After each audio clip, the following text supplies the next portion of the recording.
بسم اللہ الرحمن الرحیم بسم اللہ الرحمن الرحیم کے نام ہے۔ ایک تو حضرت موسیٰ کے والد کا نام بھی عمران تھا اور ایک حضرت مریم کے والد کا نام بھی عمران تھا۔ حضرت عیسیٰ کے نانا عمران ہوئے اور حضرت موسیٰ کے والد عمران تھے۔ یہاں پہ غالباً حضرت موسیٰ کے والد مراد ہیں، لیکن چونکہ آگے سارا معاملہ حضرت مریم کا آ رہا ہے تو شاید عین ممکن ہے کہ یہاں پر اشارہ ان کے نانا کی طرف ہو۔ ذریۃ بعضھا من بعض، اور یہ سب جو ہے ایک دوسرے کی نسل سے ہیں، ایک دوسرے کی اولاد سے ہیں۔ نوح حضرت آدم کی اولاد سے ہیں، ابراہیم حضرت نوح کی اولاد سے ہیں، پھر ان کے پورا خاندان بنی اسماعیل بنی اسرائیل یہ ان کی اولاد میں سے ہیں۔ واللہ سمیع علیم، اللہ سمیع اور علیم ہے۔ اس قالت امرأۃ عمران رب انی نذرت لک ما فی بطنی محررا فتقبل منی۔ اب یہ جو عمران کی بیوی ہیں یعنی حضرت مریم کی والدہ، یہ بہت نیک عورت تھی، بہت ہی متقی، نیک، زاہد۔ ان کو حمل ہوا تو انہوں نے پروردگار سے ایک منت مانی، نظر مانی، رب انی نذرت لک ما فی بطنی، جو میرے پیٹ میں جو بھی بچہ اے اللہ تو پیدا فرما رہا ہے میں تیری ہی نظر کرتی ہوں، یعنی دنیاوی کوئی ذمہ داریوں کا بوجھ اس پر نہیں ہم ڈالیں گے، اور ہیکل کی خدمت کے لیے، دین کی خدمت کے لیے، تورات کی خدمت کے لیے اس کو وقف کر دیں گے، ہم اپنا بھی کوئی بوجھ ان پر نہیں ڈالیں گے، اس توقع میں کہ اللہ بیٹا عطا کرے گا۔ محررن کے مطلب ہے اسے آزاد کر دیں گے، تحریر آزاد کر دینا حر سے، کہ کوئی ذمہ داری اس پر نہیں ہوگی، اسے ہم خالص کر دیں گے تیرے دین کی خدمت کے لیے اور ہیکل کی خدمت کے لیے۔ فتقبل منی، تو اے اللہ میری اس نظر کو تو قبول فرما لے، شرف قبول عطا فرما۔ انک انت السمیع العلیم، یقیناً تو سب کچھ سننے والا اور سب کچھ جاننے والا ہے۔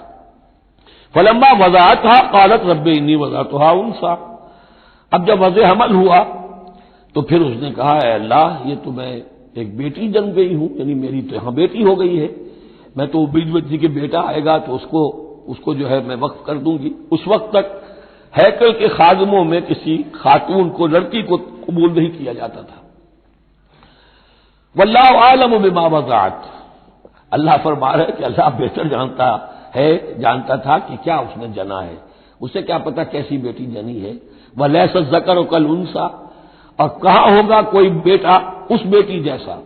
اس کے دونوں معنی کیے گئے، ایک تو ایسا کہ یہ گویا کہ قول مانا جائے حضرت مریم کی والدہ کا کہ لڑکا تو لڑکی کی طرح نہیں ہوتا، اب لڑکا ہوتا تو میں اسے خدمت کے لیے وقف کر دیتی، یہ تو لڑکی ہو گئی۔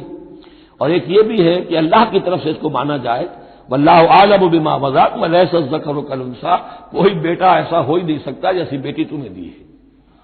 وانی سمیتھا مریم، اور وہی اب ان کا کلام شروع ہوا ان کی والدہ کا مریم کی، میں نے اس کا نام مریم رکھا ہے۔ وانی اعیذھا بک، اور اے اللہ میں اسے تیری پناہ میں دیتی ہوں، وذریتھا، اور جو بھی اس کی اولاد ہو، نسل ہو، اس کو بھی تیری پناہ میں دیتی ہوں، من الشیطان الرجیم، مردود شیطان کے حملے سے، کہ اللہ ان کو، مریم کو بھی اور اس کی آنے والی اولاد کو بھی تو بہت ہی اپنی حفاظت میں رکھیو، شیطان سے بچائیو۔ فتقبلها ربها بقبول حسن، تو قبول فرما لیا انہیں، یعنی حضرت مریم علیہ السلام کو اب ان کے رب نے بڑی ہی عمدگی کے ساتھ قبول حسن، شرف قبول عطا فرمایا بڑی ہی خوبصورت انداز میں۔ وانبتها نباتا حسنا، اور ان کی پرورش کی بہت ہی عمدہ طریقے پر، بہت اعلیٰ طریقے پر۔ وکفلها زکریا، اور ان کو کفالت میں دے دیا، تربیت میں دے دیا حضرت زکریا کے۔ یہ حضرت زکریا جو ہیں یہ خالو تھے حضرت مریم کے، حضرت مریم کے خالو، تو ہم ان کی تحویل میں، اور وہ اس وقت کے چیف کاہن تھے، chief priest of the temple, ہیکل سلیمانی کے وہی نبی بھی تھے اور وہی وہاں کے سب سے بڑے جو ہیں، جو آج کل ہم سمجھتے ہیں مجاور وغیرہ، تو وہ مقام ان کا کاہنوں کا ہوتا تھا۔ وکفلها زکریا کلما دخل علیہا زکریا المحراب، جب کبھی بھی زکریا ان کے پاس جاتے تھے محراب میں، وجد عندہا رزقا، وہ دیکھتے تھے محراب حجروں کی شکل کے اندر جو جیسے بنے ہوتے ہیں مسجدوں کے ساتھ، تو ایسے ایک حجرہ ان کو دے دیا گیا کہ یہ اللہ کے لیے نذر کی گئی ہے اور ان کو قبول کر لیا گیا ہے، تو اب ان کے لیے یہاں پر یہ حجرہ ہے، اس میں وہ رہتی ہیں۔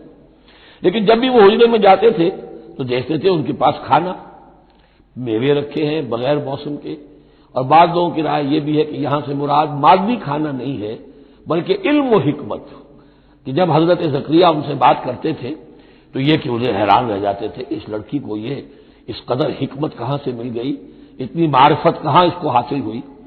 قال یا مریم انا لک ھذا، وہ پوچھتے اے مریم یہ تمہیں کہاں سے چیزیں ملتی ہیں، یہ کھانے کہاں سے آ جاتے ہیں، یہ بے موسمی پھل کہاں سے آ جاتے ہیں، یا یہ علم و حکمت کی باتیں تمہیں کیسے معلوم ہوتی ہیں؟ قالت هو من عند اللہ، تو وہ کہتی تھی یہ سب اللہ کی طرف سے ہے، اس کا فضل ہے، اس کا کرم ہے۔ ان اللہ یرزق من یشاء بغیر حساب، یقیناً اللہ تعالیٰ جس کو چاہتا بغیر حساب عطا کرتا ہے۔ ہنالک دعا زکریا ربہ، ہنالک یہ بالکل اس طرح سے دیر اینڈ ڈن، جب یہ مشاہدہ ہوا حضرت زکریا کو تو انہوں نے بھی ایک دعا کی اپنے پروردگار سے۔ ہنالک دعا زکریا ربہ قال رب هب لي من لدنك ذرية طیبہ، اے اللہ مجھے بھی بڑی کوئی پاکیزہ اولاد عطا کر دے۔ بہت بوڑھے ہو چکے تھے، ان کی اہلیہ جو ہے وہ بھی بہت بوڑھی ہو چکی تھی، ضعیفہ تھی، اور ساری عمر بانج رہی تھی، لاولد تھے۔ یہ ساری تفصیل پھر سورہ مریم کے اندر مزید کھل کر آئے گی، اس لیے کہ یہی مضامین وہاں بیان ہوئے تھے مکی دور میں، جبکہ ہجرت حبشہ کے لیے مسلمان گئے تھے تو وہاں جا کر سورہ مریم کی آیات جو ہیں وہ پھر حضرت عبداللہ ابن جعفر نے پڑھ کر سنائی تھی۔ اس مناسبت سے یہ مضامین آپ کو سورہ مریم میں بھی ملیں گے۔ ساری عمر بوڑھے رہے اور بے اولاد رہے، لیکن اب وہ ایک دبی ہوئی خواہش، چنگاری، وہ بھڑک اٹھی، اے اللہ اس بچی کو تو یہ کچھ دے سکتا ہے تو تیری قدرت ہے مجھے بھی ذریۃ طیبہ، پاکیزہ اولاد عطا فرما۔ انک سمیع الدعاء، یقیناً تو دعا کا سننے والا ہے۔ فنادت الملائکۃ، تو فرشتوں نے انہیں پکار کر کہا، ندا کی، وہو قائم یصلی فی المحراب، اور وہ کھڑے ہوئے نماز پڑھ رہے تھے اپنی محراب میں، ان کا بھی حجرہ تھا۔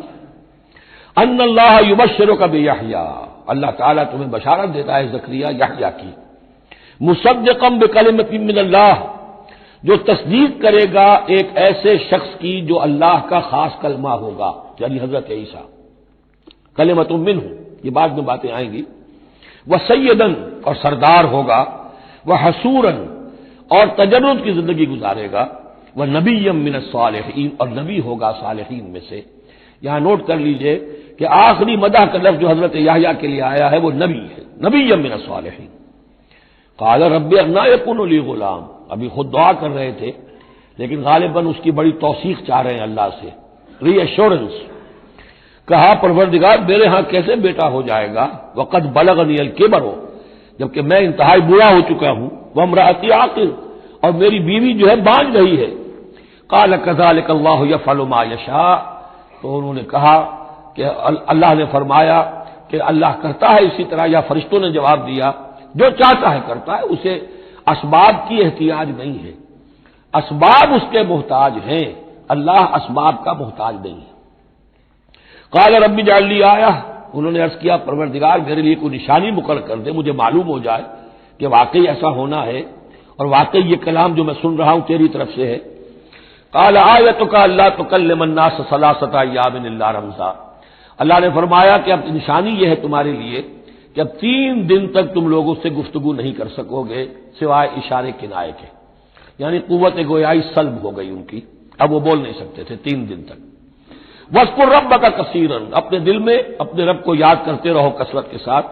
وَسَبِّحْ بِالْعَشِيِّ وَالْإِبْكَارِ، اور تسبیح کیا کرو شام کے وقت بھی اور صبح کے وقت بھی۔ وَإِذْ قَالَتِ الْمَلَائِكَةُ يَا مَرْيَمُ إِنَّ اللَّهَ اصْطَفَاكِ، اب دیکھیے یہ حضرت زکریا اور حضرت یحییٰ کا قصہ آ گیا کہ بانج بوڑھی عورت کے بطن سے شدید ضعیفی کی عمر میں حضرت زکریا کو اللہ نے یحییٰ جیسا بیٹا دے دیا، تو کیا یہ عام قانون کے مطابق ہے؟ یہ بھی تو معجزہ تھا۔ اسی طریقے سے اس سے ذرا بڑھ کر ایک معجزہ ہے کہ جو حضرت مسیح کا ہے کہ وہاں باپ کا معاملہ نہیں ہے۔ فرمایا وَإِذْ قَالَتِ الْمَلَائِكَةُ يَا مَرْيَمُ، اور یاد کرو جب کہ کہا فرشتوں نے اے مریم، إِنَّ اللَّهَ اصْطَفَاكِ وَطَهَّرَكِ وَاصْطَفَاكِ عَلَى نِسَاءِ الْعَالَمِينَ، یقیناً اللہ نے تمہیں چن لیا ہے اور تمہیں خوب پاک کر دیا ہے اور تمہیں چن لیا ہے تمام جہان کی خواتین پر۔ یا مریم اقنتی لربک، اے مریم اب اپنے رب کی فرما برداری کرتی رہو۔ وسجدی اور سجدہ کیا کرو، ورکعی مع الراکعین اور جھکنے والوں کے ساتھ جھکتی رہا کرو، نماز باجماعت کے اندر شریک ہو جایا کرو۔ ذالک من انباء الغیب نوحی الیک، اور یہ غیب کی خبروں میں سے ہے جو اے محمد ہم آپ کو وحی کر رہے ہیں۔ وما کنت لدیہم، آپ تو ان کے پاس موجود نہیں تھے، اذ یلقون اقلامہم ایہم یکفل مریم، جبکہ وہ اپنے قلم پھینک رہے تھے یہ طے کرنے کے لیے کہ ان میں سے کون ہوگا کہ جو مریم کا کفیل ہوگا، کس کی تربیت میں زیر نگرانی، یعنی اور بھی وہاں پریسٹ تھے، کاہن اور بھی تھے، ان سب میں سے ہر ایک چاہتا تھا کہ یہ بچی جو ہے میری تحویل میں ہو، میں تربیت کروں، جسے اللہ کے نام پر جس طرح وقف کر دیا گیا ہے۔ لیکن یہ کہ جب وہ اس طریقے سے اپنے قلم پھینک کر کچھ جیسے ہوتا ہے کوئی ذائقہ نکالنا یا کسی طرح کا معاملہ تو طے کر رہے تھے، اس میں اللہ نے حضرت زکریا کا نام نکال دیا تھا۔ تو اے نبی اس وقت تو آپ تو وہاں نہیں تھے، وما کنت لدیہم یختصمون، اور نہ آپ اس وقت تھے جبکہ وہ آپس میں جھگڑ رہے تھے۔ اس قالت الملائکۃ یا مریم ان اللہ یبشرک بکلمۃ منہ، اب یاد کرو جبکہ کہا فرشتوں نے مریم سے کہ یقیناً اللہ تعالیٰ تمہیں بشارت دے رہا ہے ایک ایسی ہستی کی جو خاص کلمہ ہوگا اس کی جانب سے، اسمہ المسیح عیسی ابن مریم، اس کا نام ہوگا المسیح عیسیٰ مریم کا بیٹا، وجیہن فی الدنیا والآخرہ، باعزت ہوگا، مرتبے والا ہوگا دنیا میں بھی اور آخرت میں بھی، ومن المقربین، اور بہت ہی اللہ کے مقربین بارگاہ میں سے ہوگا، بہت مقرب، وَيُكَلِّمُ النَّاسُ فِي الْمَهْدِ وَكَهْلًا، اور وہ لوگوں سے گفتگو کرے گا گود میں بھی اور پوری عمر کا ہو کر بھی۔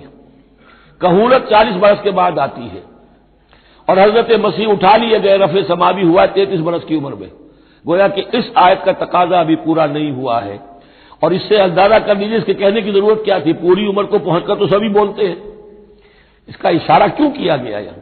اس لیے کہ ہمیں معلوم ہو جائے کہ حضرت مسیح پر ابھی موت واقع نہیں ہوئی ہے، بلکہ وہ واپس آئیں گے دنیا میں، دوبارہ اتریں گے، پھر ان کی وہ عمر بھی ہوگی، پھر وہ شادی بھی کریں گے، ان کی اولاد بھی ہوگی، اور ان کے ذریعے سے اللہ تعالیٰ یہ نظام خلافت علی منہاج النبوت کو پوری دنیا میں قائم کرے گا۔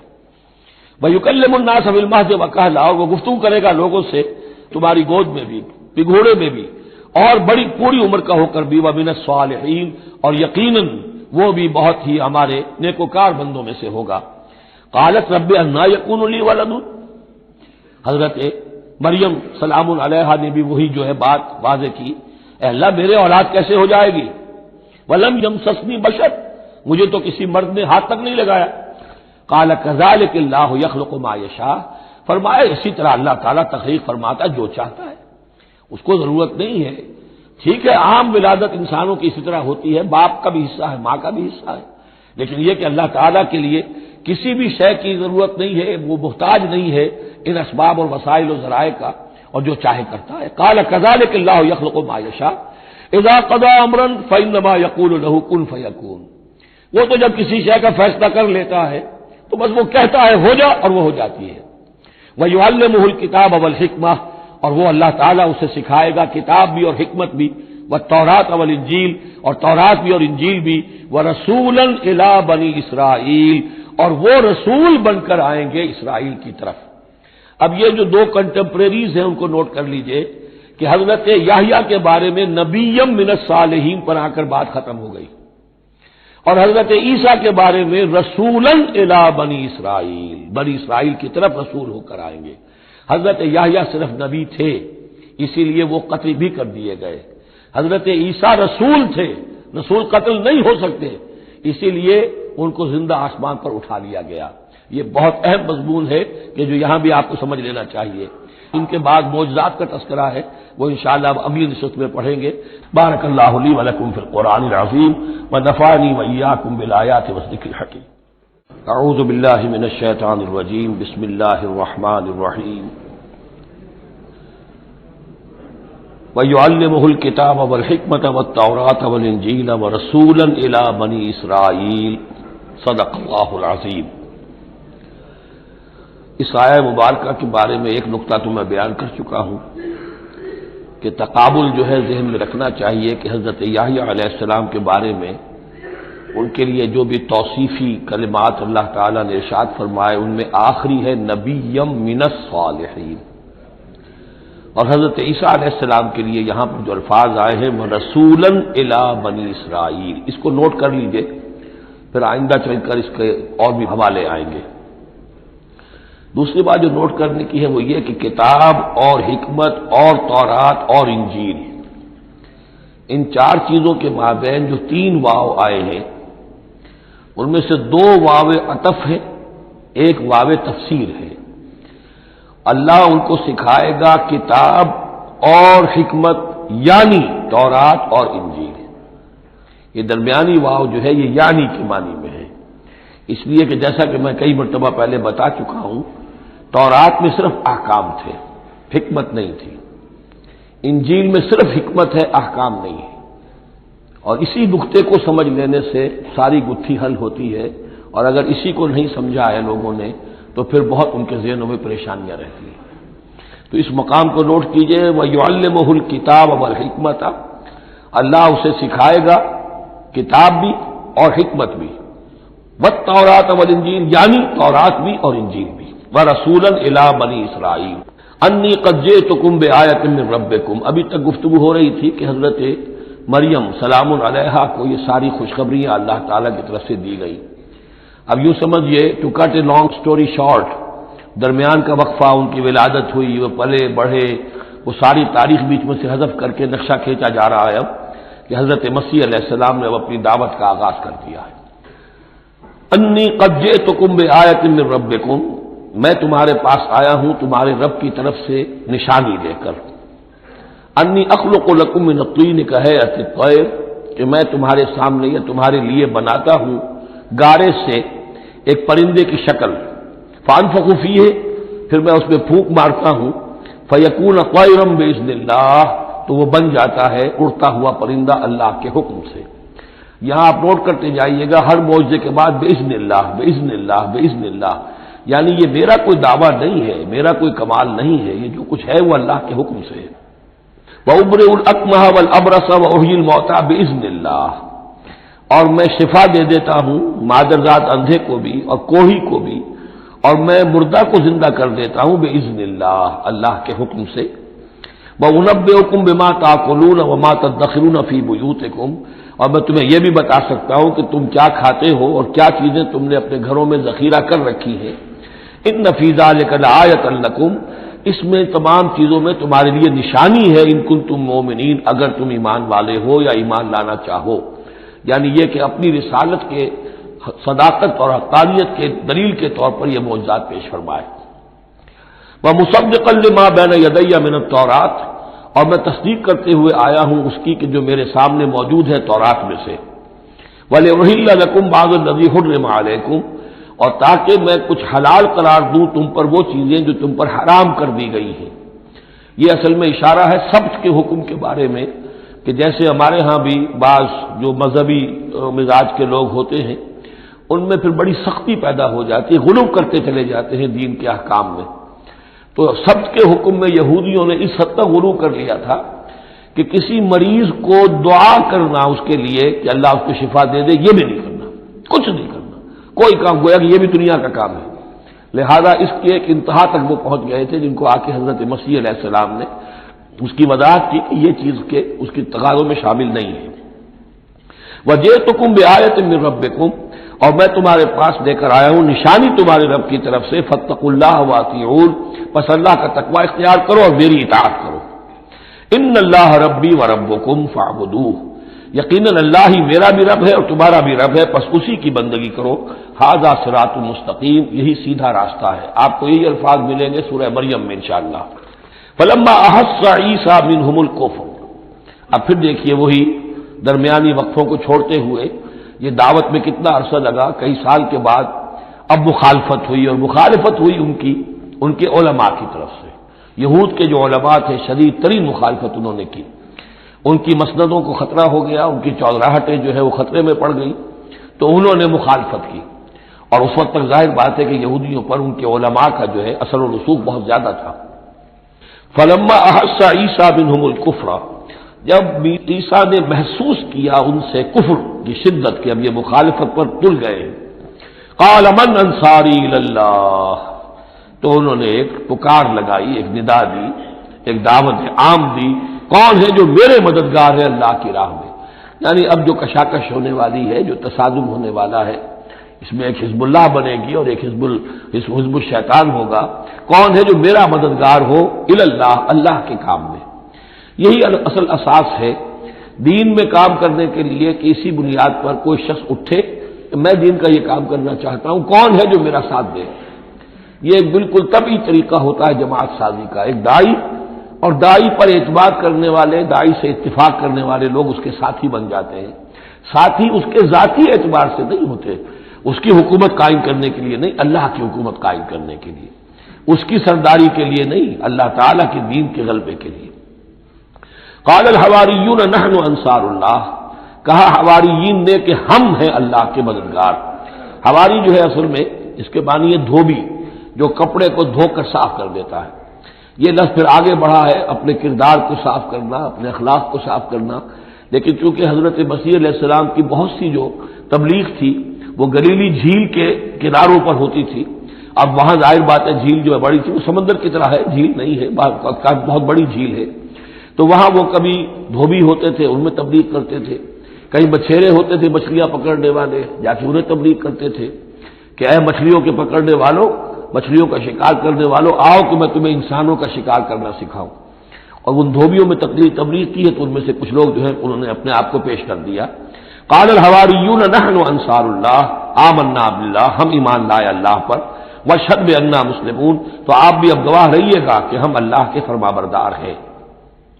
ربنا آمنا بما انزلت، اے رب ہمارے ہم ایمان لے آئے اس پر جو تو نے نازل فرمایا، واتبعنا الرسول، اور ہم اتباع کر رہے ہیں تیرے رسول کی، فاکتبنا مع الشاہدین، تو اے پروردگار ہمارا نام گواہوں میں لکھ لے۔ یہ گواہ یہی ہے کہ جو لفظ اختیار کیا گیا ہے اب عیسائیوں کے خاص فرقے کی طرف سے، یہواز وٹنسز، یہوا کا لفظ جو ہے وہ عبرانی میں خدا کے لیے ہے، خدا کے گواہ، یعنی وہی بات کہ جو قرآن مجید میں آئی ہے، وَكَذَلِكَ جَعَلْنَاكُمْ أُمَّةً وَسَطًا لِتَكُونُوا شُهَدَاءَ عَلَى النَّاسِ وَيَكُونَ الرَّسُولُ عَلَيْكُمْ شَهِيدًا، تو اللہ ہمیں اپنے گواہوں میں ہمارا نام لکھ لے، یہواز وٹنسز۔ فاکتبنا مع الشاہدین، مراد یہ نہیں ہے کہ یہ یہواز وٹنسز وہ لوگ ہیں، میں نے صرف وہ لفظ کی مناسبت کہ انہوں نے یہ لفظ کیوں اختیار کیا ہے، تو یہ لفظ قدیم ہے، اسلامی حکمت اور اسلام کی مصطلحات جو ہیں ان میں اس کی ایک حیثیت ہے۔ وَمَكَرُوا وَمَكَرَ اللَّهُ، اب انہوں نے بھی چالیں چلی اور اللہ نے بھی چال چلی۔ وہ جو ان کے فریسی بیٹھے ہوئے تھے، علماء بیٹھے ہوئے تھے، وہ چالیں چل رہے تھے کسی طرح اس کو پکڑوائیں، کسی طرح، اس لیے کہ وہاں جو حکومت تھی وہ یہودیوں کی نہیں تھی، اگرچہ یہودی ایک بادشاہ تھا، پپٹ کنگ، جیسے کنگ فاروق ہوتے تھے مصر کے اندر، اصل حکومت انگریزوں کی تھی، لیکن کنگ فاروق بیٹھے ہوئے ہیں۔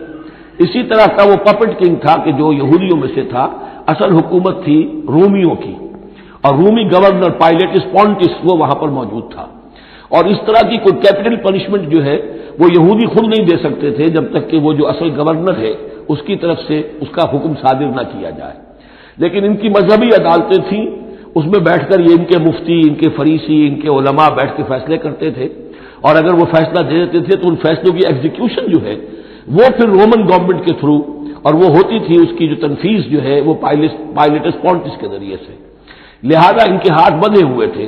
اب کسی طریقے سے پھنسوائیں اس کو، سوال الٹے سیدھے کرنے، ایسے سوال کرنے کہ وہ جواب دیں تو اس میں بغاوت کی بو آ جائے، تو کہیں دیکھو یہ رومیو یہ تمہارا باغی ہے، اس طرح کی وہ چالیں چل رہے تھے۔ وَمَكَرُوا وَمَكَرَ اللَّهُ، اللہ کی اپنی چال تھی۔ اب اللہ کی چال کیا تھی، اب اس کی تفصیل قرآن میں نہیں ہے، یعنی یہ کہ ان کے حواریین میں سے ہی ایک نے دھوکہ دیا اور حضرت مسیح علیہ السلام کو گرفتار کروایا۔ اب اس کے بعد اللہ تعالیٰ نے جو کچھ انجیل برنباس میں ہے، قرآن میں نہیں ہے، حدیث میں نہیں ہے، ہمارے اولین جو مفسرین ہیں ان کے ہاں بھی نہیں ہے، لیکن یہ انجیل برنباس، ایونجیلیم برنابے، جو پوپ کی لائبریری سے برآمد ہوئی ہے، اس کے اندر یہ تفصیل ہے کہ جس حواری نے آپ کو غداری کر کے پکڑوایا تھا، گرفتار کروایا تھا، اس کی شکل حضرت مسیح کی بدل دی اللہ نے، اور وہ پکڑا گیا، سولی وہ چڑھا ہے، اور حضرت مسیح پر وہ ہاتھ ڈال ہی نہیں سکے، بلکہ جس باغ میں آپ روپوش تھے، جیسے ایک کوٹڑی سی بنی ہوئی تھی جس میں وہ آلات وغیرہ رکھ دیتے ہیں، اس باغ میں وہ روپوش تھے اور اس کوٹڑی میں عبادت کر رہے تھے، باقی جو ان کے حواری ہیں 12 وہ باہر تھے۔ اس وقت وہ سٹک گیا، ایک شخص وہاں سے چپکے سے گیا کہ اب میں پکڑواؤں گا، اور جا کر جو ہے وہ سپاہیوں کو لے آیا، رات کے وقت نیلے لے کر آئے. اس نے کہا میں اندر جاؤں گا، جسے میں کہوں اے ہمارے استاد بس پکڑ لینا وہی مسیح ہے. اس لیے کہ رومیوں کو کیا پتا تھا وہ مسیح کون ہے، وہ تو یہودی ہے. لہذا جیسے ہمارے ہاں پولیس والوں کو کیا پتا ہے وہ آئے ہیں، آئیڈینٹیفائی کون کرے گا. تو اس نے کہا کہ میں کہوں گا اے میرے آقا میرے استاد بس پکڑ لینا. اب یہ جب اندر داخل ہوا تو جیسے ہی کمرے میں داخل ہوا اس کوٹڑی میں اس کی چھت پھٹی، 4 فرشتے نازل ہوئے، حضرت مسیح کو لے کر وہ چلے گئے، اور اس شخص کی شکل جو ہے وہ بدل دی گئی حضرت مسیح والی. اب یہ گھبرا کر باہر نکلا تو دوسرے حواریین جو تھے انہوں نے کہا اے ہمارے استاد، اور ادھر سے وہ سپاہی جو ہیں داخل ہو گئے، انہوں نے اسی کو قابو کیا. سولی وہ چڑھایا اصل میں، حضرت مسیح نہیں. لیکن یہ ساری تفاصیل جو ہیں یہ قرآن میں بھی نہیں ہے، حدیث میں بھی نہیں ہے. جب حدیث میں نہیں ہے، قرآن میں نہیں ہے، تو ہمارے مفسرین کے پاس بھی نہیں ہو سکتی تھی. لیکن یہ کہ یہ شہادت جو ہے یہ در حقیقت انہی کے گھر سے ہمیں ملی ہے، اور یہ پوری طریقے سے فٹ ان کرتی ہے، پوری طریقے سے قرآن کا جو بیان ہے اس میں یہ پوری طرح فٹ ہوتی ہے. وَمَكَرُوا وَمَكَرَ اللَّهُ، انہوں نے اپنی سی چالیں چلی، اللہ نے اپنی چال چلی. وَاللَّهُ خَيْرُ الْمَاكِرِينَ، اور اللہ تعالیٰ جو ہے وہ بہترین چال چلنے والا ہے. اِذْ قَالَ اللَّهُ يَا عِيسَىٰ إِنِّي مُتَوَفِّيكَ وَرَافِعُكَ إِلَيَّ، یاد کرو جب کہ اللہ نے عیسیٰ سے کہا عیسیٰ میں تمہیں اب لے جانے والا ہوں. یہ لفظ ہے کہ جس کو قادیانیوں نے اصل میں بہت بڑی بنیاد بنایا ہے اپنے غلط عقیدے کی، کہ وفات مسیح ہو چکی ہے. اس لفظ کو اچھی طرح سمجھ لیجئے. وفا، وفا کے معنی ہے پورا کرنا، وعدہ وفا کرو، وفا. اب اس سے جب کہا جائے کسی کو پورا دینا تو باب تفعیل میں آئے گا وفا یوفی توفیتن، وہ ہم پڑھ چکے ہیں. ووفیت کل نفس فکیف اذا جاء، جب وہ دن آئے گا ووفیت کل نفس ما عملت، جو کچھ انہوں نے کیا ہوگا پورا پورا ان کو دے دیا جائے گا. یہ دیکھ لیجئے آیت نمبر 25. فکیف اذا جمعناہم لیوم لا ریب فیہ ووفیت کل نفس ما کسبت وہم لا یظلمون، ہر ایک کو بھرپور پورا پورا بدلہ اس کے اعمال کا دے دیا جائے گا. یہ ہے کسی کو پورا پورا دینا. کسی سے پورا پورا لے لینا یہ باب تفاعل ہوگا. توفا یا توفا، کسی کو پورا لے لینا. تو پورا لے لیتا ہے اللہ تعالیٰ نے. یہ لفظ جو ہے پورا بتمام و کمال یہ گویا کہ منطبق ہوتا ہے حضرت مسیح پر، کہ حضرت مسیح کو ان کے جسم اور جان سمیت اللہ لے گیا. ہم جب کہتے وفات پا گیا تو یہ ہے استعارتاً، جسم یہی رہ گیا صرف جان گئی ہے. اور یہی لفظ قرآن میں آتا ہے نیند کے لیے بھی. اللہ یتوفی الانفس حین موتہا، اس لیے کہ نیند میں بھی یہ ہوتا ہے کہ خود شعوری نکل جاتی ہے انسان میں سے. اگرچہ زندہ ہے، اب اس کو اگر کوئی چیوٹی کاٹ رہی ہے تو جاگ جائے گا، لیکن ویسے اس کی خود شعوری ختم ہو چکی ہے. اور روح کا تعلق ہے خود شعوری کے ساتھ. تو نیند میں بھی اللہ تعالیٰ روح کو قبض کر لیتا ہے، اس کے لیے بھی توفی کا لفظ ہے. پھر جب انسان مرتا ہے تو روح اور جان دونوں چلی گئی اور صرف جسم رہ گیا، یہ بھی توفی ہے. اور سب سے زیادہ مکمل توفی کیا ہے کہ اللہ تعالیٰ حضرت مسیح کو ان کے جسم، جان اور روح تینوں سمیت سموچے حضرت مسیح کو زندہ جو کا تو لے گیا. یہ ہے عقیدہ جو مسلمانوں کا ہے. اور جہاں تک لفظ کا تعلق ہے اس میں قطعاً کوئی بات جو ہے اس میں ایسی نہیں ہے کہ جس سے کوئی شخص دلیل پکڑ سکے، سوائے اس کے کہ ان لوگوں کو بہکانا آسان ہے جنہیں عربی زبان کی گرامر سے واقفیت نہیں. وہ ایک ہی وفات جانتے ہیں. وفات 3 ہو گئی ہیں اضروع قرآن جو میں نے آپ کو سمجھائی ہے. وَإِذْ قَالَ اللَّهُ يَا عِيسَىٰ إِنِّي مُتَوَفِّيكَ، میں تمہیں لے جاؤں گا. وَرَافِعُكَ إِلَيَّ، اور تمہیں اپنی طرف اٹھا لوں گا. وَمُطَهِّرُكَ مِنَ الَّذِينَ كَفَرُوا، اور تمہیں پاک کر دوں گا ان لوگوں سے جنہوں نے تمہارے ساتھ کفر کیا ہے. وَجَاعِلُ الَّذِينَ اتَّبَعُوكَ فَوْقَ الَّذِينَ كَفَرُوا إِلَىٰ يَوْمِ الْقِيَامَةِ، اور جو لوگ بھی تیری پیروی کریں گے انہیں اب ہمیشہ ہمیش کے لیے قیامت تک ان کے اوپر رکھوں گا کہ جنہوں نے کفر کیا ہے تیرے ساتھ. جو تیرا انکار کر رہے ہیں یہودی، اس کے بعد سے جو پسے ہیں آج تک پس رہے ہیں. حضرت مسیح سن 30 میں اٹھا لیے گئے یا 33 میں، اور اس کے بعد سے آپ کو معلوم ہے کہ مسلسل سن 70 عیسوی میں ہیکل سلیمانی ختم ہوا. 1,20,000 یا 1,33,000 یہودی ایک دن میں ٹائٹس نے قتل کیے یروشلم میں حضرت مسیح کے رفع سماوی کے 40 برس بعد. ان کا ہیکل سلیمانی بھی وہ جو ہے وہ ختم کر دیا گیا. اب اس کی ایک دیوار ہے. میں بتا چکا ہوں 1927-28 برس ہو گئے ہیں کہ ان کا کعبہ گرا پڑا ہے. 1917 سے پہلے تک، بلکہ یوں سمجھیے پہلے 500 برس تک تو ان کا داخلہ بھی ممنوع تھا. یہ تو حضرت عمر کے ہاتھوں جب فتح ہوا ہے، یہ ڈائسپورا کا ان کا پیریڈ کہلاتا ہے۔ ایک پیریڈ ان کا کیپٹیوٹی کا تھا، جبکہ وہ نیبوکڈنیزر لے گیا تھا انہیں اور بیبیلونیا میں قید میں رکھا ہے، وہ ہے ان کا پیریڈ آف کیپٹیوٹی۔ اس کے بعد واپس آئے حضرت عزیر کے زمانے میں، دوبارہ دوسرا ٹیمپل بنایا، اس کے بعد یہ ٹیمپل سن 70 عیسوی میں ختم ہوا، اور ڈائسپورا کہلاتا ہے کہ منتشر ہو جانا۔ انہیں وہاں سے نکال دیا گیا تھا کہ تم دفع ہو جاؤ یہاں سے، فلسطین میں تم نہیں رہ سکتے۔ کوئی روس چلا گیا،